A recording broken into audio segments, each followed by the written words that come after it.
West Philippine Sea, Atin ito! Kalayaan, Atin ito! Kalayaan, Atin ito! West Philippine Sea. Atin ito!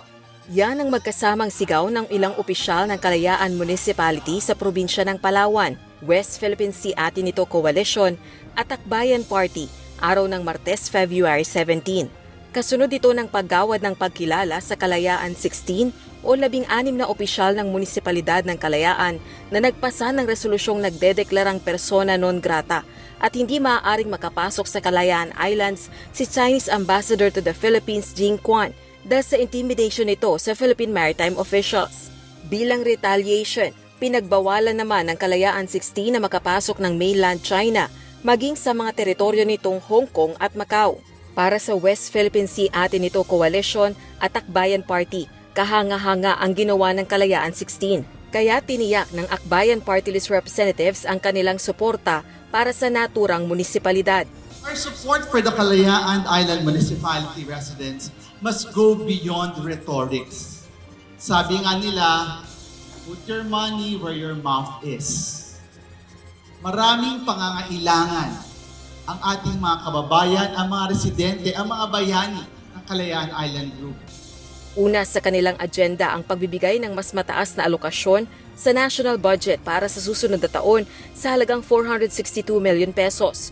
Ito ay upang makapagtayo ng mga karagdagang infrastruktura at mapaigting ang social services sa kanilang mga mamamayan. Kailangan nating palakasin at suportahan ang ating mga bayani. Kaya itong darating na budget cycle sa House of Representatives kasama ang West Philippine Sea Block, itutulak natin ng greater support in terms of infrastructure, in terms of social services para sa munisipyo ng Kalayaan.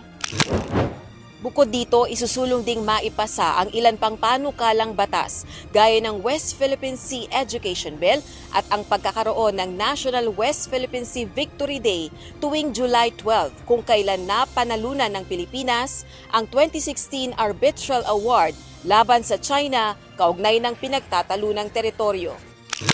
Kaya mahalagang maipasa ang WPS Education Bill or House Bill 1625. Ito pong House Bill ay magiging mandato na o mandatory ang pagtuturo sa ating mga mag-aaral tungkol sa West Philippine Sea, kung bakit ito ay atin at kung bakit natin dapat alagaan at proteksyonan. Kapag alam ng mamamayan ang katotohanan tungkol sa West Philippine Sea, mas mahirap tayong lokohin o malidlang at patahimikin. Ginawaran ng Kalayaan 16 ang West Philippine Sea o WPS Heroes Award.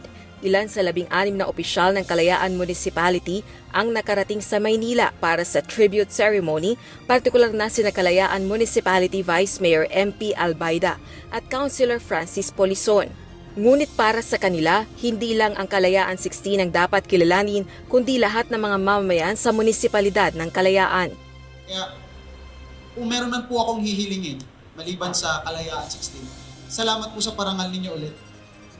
Pero gusto ko rin po sanang dalhin sa 16 yung mamamayan namin sa bayan ng Kalayaan. Mababasa niyo po dito sa amin. Sa amin sa Kalayaan, ang lahat ay bayani. Isisigaw po natin paulit-ulit na atin ng KIG, atin ng West Philippine Sea hanggat ang ating mga puso po ay nagbumalab sa pagmamahal sa ating bayan. Ngayong panahon, pinakamasarap maging Pilipino. Ngayong panahon, pinakamasarap para buhayin ang ating pong damdaming makabayan at makabansa, pagmamahal sa ating bansa. Walang ibang pwede makapagkaisa sa bawat Pilipino kundi ang West Philippine Sea, ang munisipyo ng Kalayaan, ang Kalayaan Island Group, at ang ating mga magigiting na mamamayan. Bago ito, inihain na ng Akbayan Party List ang House Resolution No. 780 para i-commend ang 16 na local government officials ng Municipality of Kalayaan at kilalanin ng mga mamamayan ng Kalayaan bilang Outstanding Filipinos of 2026. Samantala, may plano ulit ang civil society groups na makapagsagawa ng panibagong misyon sa West Philippine Sea. We plan this summer. Atin ito and Akbayan Party, for our part, will conduct another mission to the West Philippine Sea to show to China and to the Chinadors that we will not give up the Kalayaan Island groups, nor any inch of the West Philippine Sea. Rosa Licoz, UNTV News and Rescue. Diyos ang aming sandigan, serbisyo publiko ang aming pinahahalagahan.